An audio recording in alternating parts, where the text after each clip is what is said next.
अब भारत सरकार, खबर ये आ रही है, भारत सरकार ने डोनाल्ड ट्रंप के इस बयान को खारिज कर दिया है। भारत ने साफ किया, हमारे निशाने पर 9 आतंकवादी ठिकाने थे जिनको हमने नेस्तनाबूद कर दिया। ट्रंप के परमाणु संघर्ष वाले बयान को भी यहां पर खारिज किया है, क्योंकि डोनाल्ड ट्रंप कह रहे हैं परमाणु युद्ध की आशंका बढ़ गई। परमाणु युद्ध की आशंका बढ़ गई थी और फिर वो कह रहे हैं कि nobody has used trade the way I have used trade. I have told those guys that I will trade a lot with you. व्यापार की रेवड़ी बांट दी और हमने मान ली, जैसे वो मान गए। हाँ, जैसे भारत और पाकिस्तान के बीच का मामला उनके व्यापार के वो कैरेट डैंगल होने से ठीक हो गया, यही वो कह रहे हैं। पर ये मुझे ऐसा लगता है संदीप जी कि ये बहुत ऑप्टिक्स हो रहा है यहाँ पर। वो अपनी डोमेस्टिक ऑडियंस को ये बताने की कोशिश कर रहे हैं कि हमने एक बहुत बड़ा परमाणु युद्ध होने वाला था और हमने उसको रोक दिया, देखिए हम कितने बड़े हैं, जैसे हमसे बड़ा पुलिसमैन पूरी दुनिया में और कोई नहीं है। बिल्कुल अलग हो जाते हैं ना, हमारी सॉवरेंटी, हमारी संप्रभुता, उसका तो तकाजा ही, हम कभी भी तीसरे मुल्क का दखल तो बर्दाश्त कर ही नहीं सकते। और यहाँ वो लगातार वो पोक कर रहे हैं, वो इस बात को अंडरलाइन कर रहे हैं कि मैंने किया, मैंने मध्यस्थता की, मैंने व्यापार की बात की, मैं अब कश्मीर को भी सुलझा दूंगा। We need to tell him to just plainly shut up. Yes, I think so, and I think that's what India 140 crore लोगों का मुल्क है, विश्व गुरु बनने की राह पर चला है, वो अमेरिका हो कोई भी हो, please shut up. But Sandeep we ji, need to tell him that. Absolutely. And Sandeep ji, I think Donald Trump किस तरीके के नेता हैं, कितने बड़ बोले हैं, ये हर किसी को पता है। और जब आप ये कह रहे हैं that India needs to solidly respond to him, बड़बोलेपन से हमारी पूरी राजनीति का, राजनयिक भारत जवाब मिलेगा, उसका ऐसा रायता नहीं फैलने देना चाहिए। जवाब मिलेगा डोनाल्ड ट्रंप को जवाब मिलेगा, क्योंकि इस तरीके की जो राजनीति वो अपने डोमेस्टिक ऑडियंस के लिए, जिसके लिए भी करने की कोशिश कर रहे हैं, ये हमारे लिए अच्छी बात नहीं है और ये हमारी कहानी है भी नहीं, ना ही ये सच्चाई है। लगातार ये इस तरह के बचकाना बयान उस पर कायम क्यों दिखाई दे रहे हैं डोनाल्ड ट्रंप? देखिए संदीप जी, डोनाल्ड ट्रंप इस बार जब चुनाव जीतकर आए उसके बाद ही उनका एक बयान आया था कि मुझे बहुत मजा आ रहा है। वो इस चीज को एंजॉय करते हुए दिखाई पड़े हैं कि मैंने रूस यूक्रेन के बीच में बात करा दी है, मैंने इजराइल और हमास के बीच में बात करा दी, और अब यही चीज वो भारत पाकिस्तान के बीच अपने रोल को प्ले करते हुए दिखाना चाहते हैं। ये उनका अपना दावा है, लेकिन मेरे पास जो सूत्रों के मुताबिक जानकारी है, अमेरिका का कोई रोल इस जो सीज फायर को लेकर नहीं रहा है। ये जरूर है, अमेरिकी नेताओं के साथ भारत के नेताओं की बातचीत हुई है। सूत्रों के हवाले से कब तक आती रहेगी खबर? अब तो भारत सरकार को खुलकर आके वी नीड टू एक्सपोज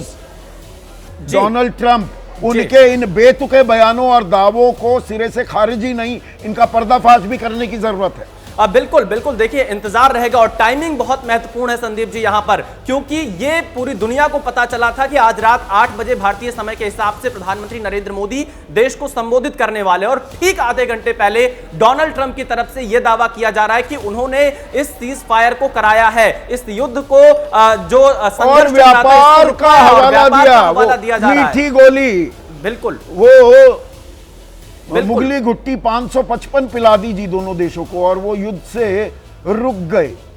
अब दोनों देशों ने परिपक्वता दिखाई। आशीष सिंह भी मेरे साथ जुड़ गए हैं, ये दावा कर रहे हैं डोनाल्ड ट्रंप, आशीष, वो खुद परिपक्वता दिखा रहे हैं क्या? Is he acting like the president of the most powerful nation in the world?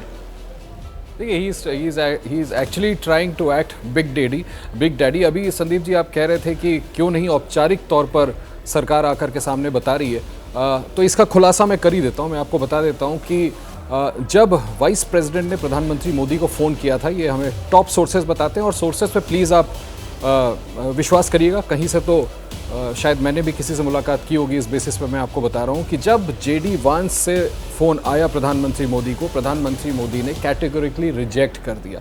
मैं आपको डीप इन्फॉर्मेशन दे रहा हूँ, वो प्लीड कर रहे थे कि हमें कुछ तो आप दे दीजिए। प्राइम मिनिस्टर मोदी ने उनसे कहा नथिंग डूइंग, हम पर इतना बड़ा आतंकी हमला हुआ है, हम किसी सीज फायर को एक्सेप्ट नहीं करेंगे, आप जो भी शर्तें मान रहे हैं। दूसरी बड़ी बात मैं आपको बता दूं, ये न्यूक्लियर रट जो लगा रहे हैं, बिल्कुल आप ठीक कह रहे हैं, ये बिल्कुल सरासर गलत बात है। इंडिया ने जो इस बार टारगेट सेट किए थे, जो मिलिट्री ऑब्जेक्टिव था इस बार संदीप जी, वो सिर्फ उन 9 टारगेट्स को हिट करने का था जो टेरर हाइडआउट्स थे, जिसको इंडिया ने बड़े लंबे समय से ट्रेस करके रखा हुआ था। और इस बार इंडिया ने डिसाइड किया कि हम इन 9 टारगेट्स को हिट करेंगे कहीं भी। मैं फिर दोहरा दूं, माफ कीजिएगा, बस मैं एक चीज बता दूं संदीप जी, स्टूडियो में विक्रम मिस्री का हम जिक्र कर रहे थे, आज कार्यक्रम मैंने विक्रम मिस्री पर ही किया था। विक्रम मिस्री ने पाकिस्तानी मंसूबों के बारे में एक शब्द इस्तेमाल किया था कि ये सनकी, जो सनकी शख्सियत होती है ना, उनके जो सपने होते हैं, तो एक सनकी के सपने का इजहार भी हम देख रहे हैं जब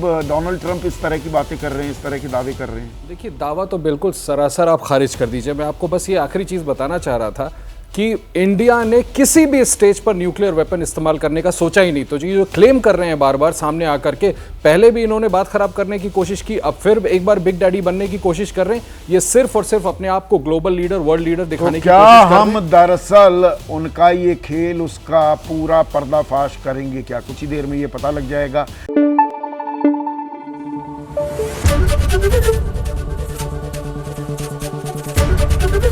एबीपी न्यूज आपको रखे आगे।